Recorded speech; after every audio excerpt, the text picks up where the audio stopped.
untuk hari yang pertama di bulan yang baru, bulan Juli yang sudah kami masuki. Terima kasih untuk minggu yang pertama di bulan yang baru ini. Terima kasih banyak ya Bapak. Hamba rindu pada pagi hari ini kami mendapat pewahyuan. Pagi hari ini kami mendapat inspirasi. Pagi hari ini kami mendapat tuntunan Tuhan lewat firman Tuhan yang akan kami dengarkan pada pagi hari ini. Terima kasih Bapak. Kami siapkan hati kami. Kami mau berdiam diri, kami mau duduk dengan tenang. Bapak, hamba rindu dalam pengurapan-Mu yang baru dan dalam kebebasan Roh Kudus. Hamba-Mu menyampaikan firman-Mu pada pagi hari ini, dan hamba perkatakan firman Tuhan ya dan amin. Dan itulah jawaban untuk kami. Terima kasih Bapak. Ini pujian, hormat dan syukur kami. Di dalam nama Tuhan Yesus kami berdoa. Haleluya. Sama-sama kita berkata amin. Puji Tuhan. Shalom. Shalom. Mari kita membaca 3 ayat firman Tuhan dari kitab Perjanjian Baru. Kolose pasal 1 ayat 21 sampai ayat yang ke-23. Saya ulangi, Kolose 1 ayat 21 sampai ayat yang ke-23. Kolose 1 ayat 21 sampai ayat yang ke-23. Ayat 21, juga kamu yang dahulu hidup jauh dari Allah dan yang memusuhinya dalam hati dan pikiran, seperti yang nyata dari perbuatanmu yang jahat. Sekarang diperdamaikannya di dalam tubuh jasmani Kristus oleh kematiannya, untuk menempatkan kamu kudus dan tak bercacat, tak bercela di hadapannya. Ayat yang terakhir, sebab itu kamu harus bertekun dalam iman. Ulang sama-sama 2, 2, 3. Sebab itu kamu harus bertekun dalam iman. Sekali lagi 2, 2, 3. Sebab itu kamu harus bertekun dalam iman, tetap teguh dan tidak bergoncang.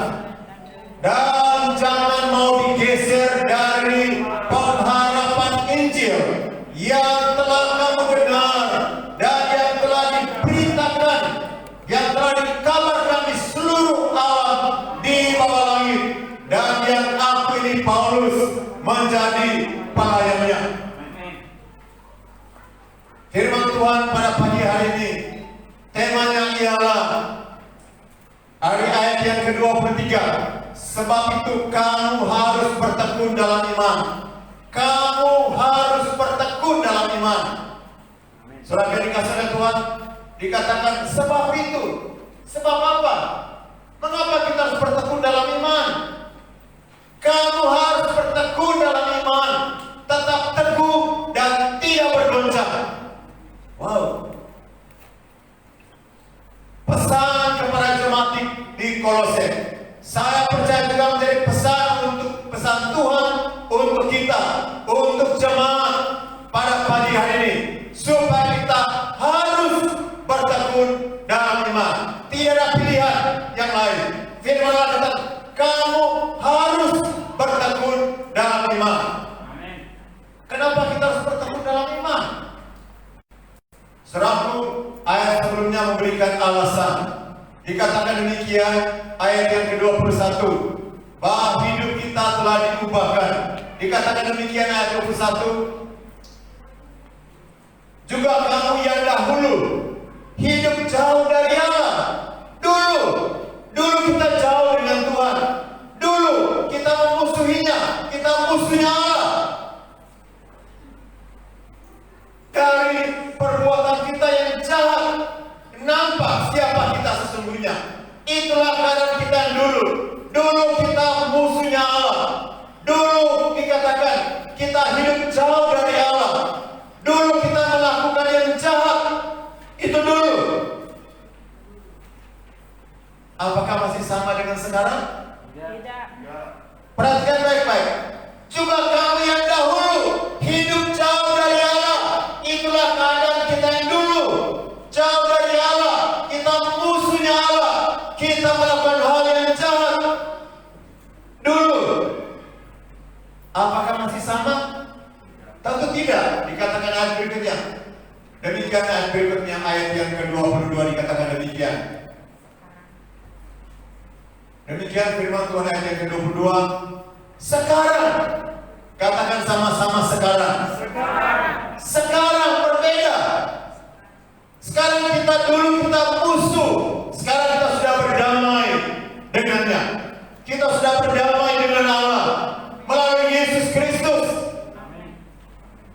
Sekarang kita sudah menjadi orang-orang yang kudus dan tak bercacat dan tak bercela di hadapannya. Itu sekarang. Saudaraku, apakah hidup kita dulu dan sekarang berbeda? Tentu harus berbeda. Mengapa kita harus bertekun dalam iman? Karena kita tidak sama seperti yang dulu. Sekarang sudah berubah, sekarang sudah berbeda. Kita sudah berdamai dengan Allah melalui pengorbanan Yesus Kristus. Kita sudah dikuduskan, kita sudah dibenarkan. Kita tanpa cacat, tanpa celah. Oleh apa? Oleh karya Kristus Yesus, oleh pengorbanan.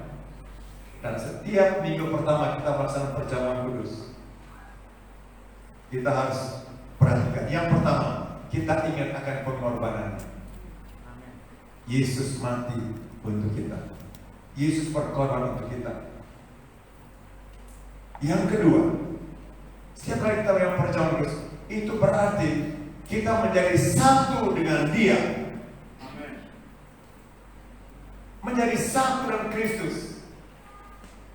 Kita dipersatukan melalui roti dan darah dan roti dan anggur. Demikian kita akan tubuh dari darah Kristus.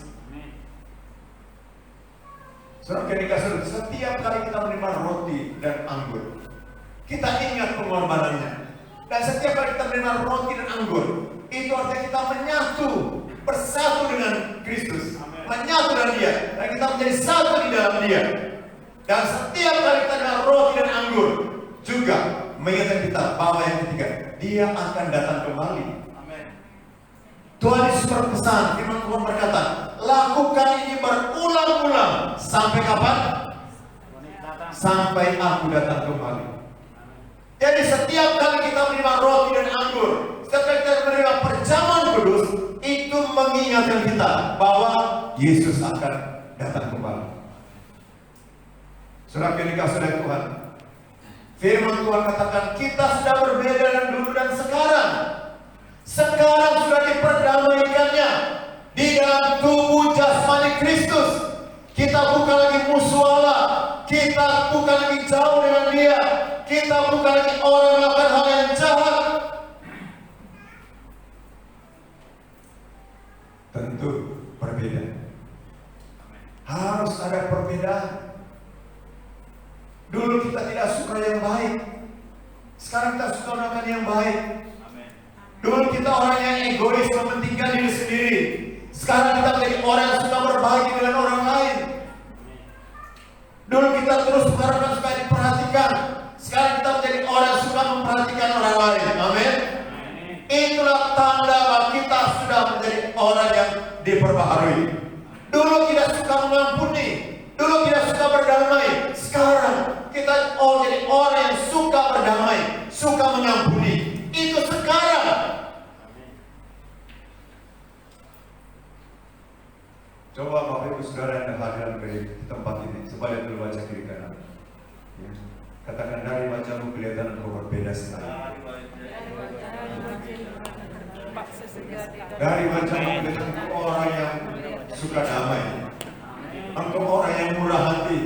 Engkau orang yang suka berbuat baik. Amin. Lakukan yang sama bagi Bapak Ibu Saudara yang ada di rumah masing-masing pada pagi hari ini. Karena itu firman Allah katakan, karena itu ayat yang ke-23 dikatakan demikian. Kolose 1 ayat yang ke-23 demikian firman Tuhan. Kolose 1 ayat yang ke-23 demikian firman Tuhan. Sebab itu kamu harus bertekun dalam iman. Tekun dalam iman artinya, saya ulangi, perhatikan baik-baik. Tekun dalam iman artinya kamu harus tetap setia dan percaya. Itu artinya tekun. Orang yang tekun artinya tetap setia dan percaya. Kamu harus tetap tekun dalam iman. Kamu harus tetap setia dan percaya. Surah yang dikasih Tuhan, firman Allah berkata, Amsal 20 ayat 6. Banyak orang menyebut diri baik hati, tapi orang yang setia, siapa akan menemukannya? Belajarlah untuk setia. Saudaraku, ketika saya baru mulai hubungan dengan seseorang yang saya nyatakan bahwa saya mengasihi dia, firman Tuhan ini sudah menjadi inspirasi untuk saya. Banyak orang menyebut diri baik hati, tapi orang yang setia, siapa akan menemukannya? Belajarlah untuk setia. Jangan gonta-ganti pacar, saudaraku, anak-anak muda. Belajar untuk setia. Suami istri belajarlah untuk apa? Untuk setia. Banyak orang menyebut diri baik hati, tapi orang yang setia, siapa akan menemukannya? Kesetiaan. Setia dalam pelayanan, setia beribadah, setia melakukan hal yang baik. Banyak orang menyebut diri baik hati. Amsal 20 ayat 6. Banyak orang menyebut diri baik hati, tapi orang yang setia, siapa akan menemukannya? Pak, gereja di mana? Saya gereja di GKK. Apa itu maksudnya? Gereja keliling-keliling. Ini orang yang tidak setia. Belajar untuk setia dan apa yang Tuhan percayakan kepadamu. Kesetiaan itu, hal itu sangat mulia, sangat indah. Setia dan tanggung jawab yang dipercayakan, saudaraku. Banyak orang bisa melayani, tapi siapa yang setia? Saudaraku, firman Tuhan ya dan amin. Mari kita belajar untuk setia. Setia itu berarti berhubungan juga dengan apa? Dengan waktu. Oleh sebab itu dikatakan dalam firman Tuhan katakan, ya, kita perhatikan baik-baik. Firman Allah berkata, dalam kita perhatikan baik-baik, firman Tuhan berkata tentang kesetiaan. Yakobus pasal 5 ayat yang ketiga.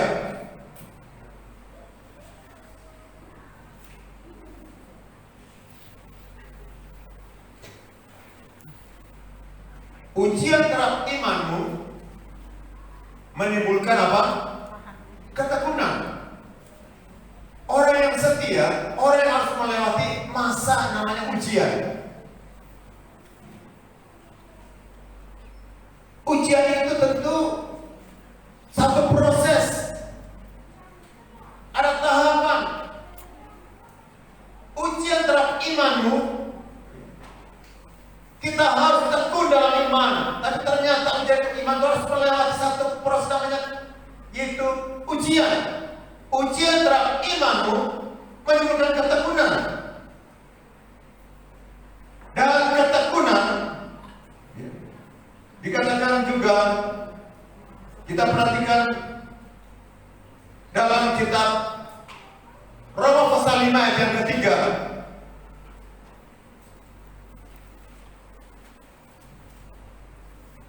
Tadi ujian terhadap imanmu, Yakobus 1 ayat yang ketiga. Saya ulangi. Ujian terhadap imanmu, Yakobus 1, menimbulkan ketekunan. Supaya kita menjadi orang yang tekun, ternyata melihat satu proses namanya ujian. Saudara yang dikasihi Tuhan, masa-masa yang sulit, situasi yang sulit juga bisa menjadi ujian bagi iman kita. Dan firman Tuhan katakan, ketekunan itu juga lahir dari satu proses. Roma 5 ayat ketiga itu namanya kesengsaraan. Dikatakan demikian, dan kesengsaraan menimbulkan ketekunan.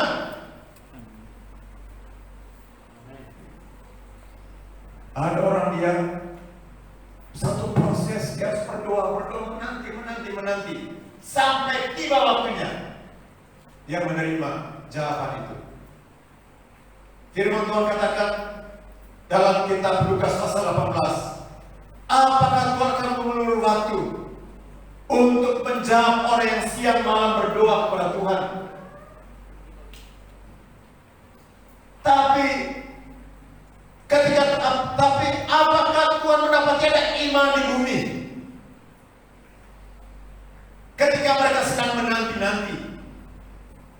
Wow, itu berarti berhubungan dengan waktu.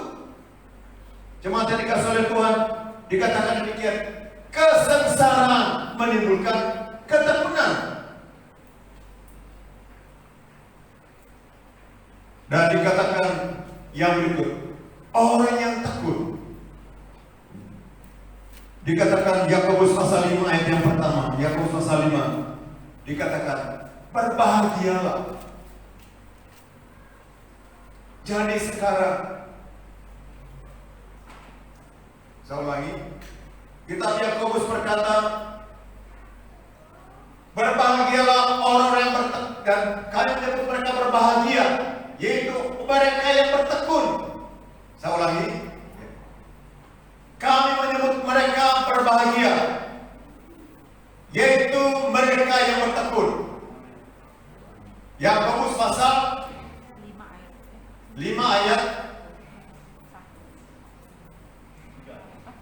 Jadi sekarang hai kamu, Yakobus pasal 5 ayat 1 ayat yang 12. Berbagai orang bertahan dalam pencobaan, sebab apabila ia sudah tahan uji, ia akan Yakobus 5 ayat 11. menerima. Ayat 11. Yakobus pasal 5 ayat yang ke-11. Ulangi, Yakobus pasal 5 ayat yang ke-11. Sesungguhnya kami menyebut mereka berbahagia, yaitu mereka yang telah bertekun. Wow, saudara yang dikasihi oleh Tuhan, ada janji Tuhan bagi orang yang bertekun. Dikatakan mereka berbahagia. Sesungguhnya kami menyebut mereka, dikatakan kami menyebut mereka berbahagia, yaitu mereka yang telah bertekun. Kamu telah mendengar tentang ketekunan Ayub, dan kamu telah tahu apa yang pada akhirnya disediakan Tuhan baginya. Ada upaya khusus yang Tuhan sediakan bagi orang yang bertekun. Amin. Firman Tuhan pada pagi hari ini mengingatkan kita, mari kita bertekun dalam iman, tetap teguh dan tidak bergoncang. Jangan mau digeser dari pengharapan imanmu. Bagaimanapun keadaan, bagaimanapun situasi, bagaimanapun kesulitan yang Anda hadapi saat ini, dengarkan baik-baik. Firman Tuhan katakan, bertekunlah. Bertekun artinya tetap setia dan percaya.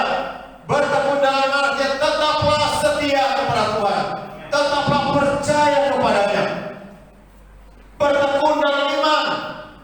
Sebab saya percaya tidak mungkin saudara bertekun dalam iman kalau Bapak Ibu saudara tidak mau mendengar firman Tuhan, tidak mau membaca firman Allah. Firman Tuhan katakan iman timbul dari pendengaran. Anda tidak mungkin punya iman kalau Anda sendiri tidak suka mendengar firman Allah. Kalau firman Tuhan bukan menjadi kesukaan, saudara yang dikasihi oleh Tuhan, supaya Anda menjadi orang yang tekun, Anda harus bertekun. Tekun dalam membaca kitab suci. Firman Allah katakan dalam surat Timotius, bertekunlah dalam membaca kitab-kitab suci. Kita harus bertekun dalam doa, bertekunlah dalam doa. Dan kita harus bertekun dalam ibadah, bertekunlah dalam beribadah kepada Tuhan. Maka saya percaya firman Tuhan digenapi dalam hidup kita. Kolose 1 ayat 23, yaitu supaya kita bertekun, harus bertekun di dalam iman. Amin. Dan ingat, ketekunan melewati satu proses, melewati satu ujian, melewati satu waktu. Dan ujian tidak pernah tidak punya tujuan. Ujian selalu tujuannya adalah untuk kenaikan. Dan saya berharap ketika Anda tekun, firman Allah katakan, Anda akan naik lagi. Naik lagi, naik lagi. Dan akhirnya sampai kepada firman Allah katakan, hidup dalam pengharapan. Dan orang punya pengharapan, dia tidak akan dikecewakan. Untuk menjadi orang yang takut, firman Tuhan katakan dalam Roma pasal 3, malah kami bermegah dalam kesengsaraan. Karena kesengsaraan bukan ketakutan. Ketakutan bukan tahan uji. Tahan uji bukan pengharapan. Dan pengharapan tidak mengecewakan. Jemaat yang dikasihi oleh Tuhan, dengarkan firman Tuhan pada pagi hari untuk kita. Kolose 1 ayat yang ke-23. Perhatikan baik-baik ayat ini. Kita membaca kembali bersama-sama. Sebab itu kamu harus bertekun dalam iman, tetap teguh dan tidak bergoncang. Teguh dalam iman, tekun dalam iman, teguh dan tidak bergoncang. Saya harus bertekun dalam iman, teguh dan tidak bergoncang. Amin. Jemaat, mari kita bangkit berdiri.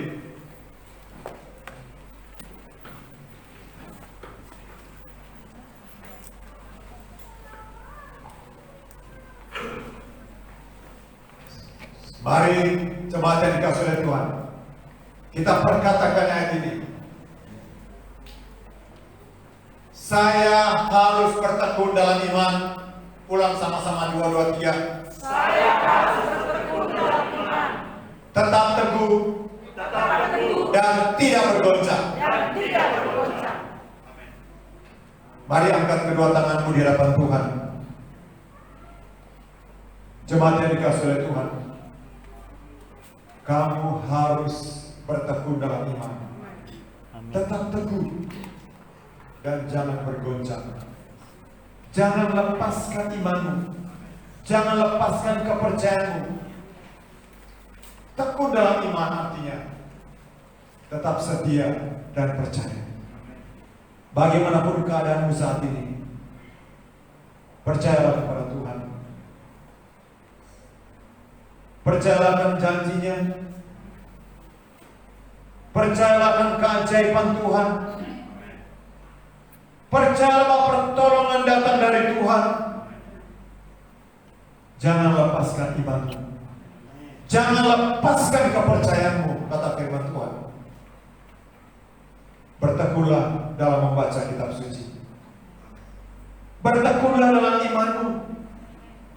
Bertekunlah dalam doa. Dan bertekunlah dalam ibadahmu kepada Tuhan. Terima kasih banyak Bapak. Terima kasih banyak Tuhan, hamba berdoa.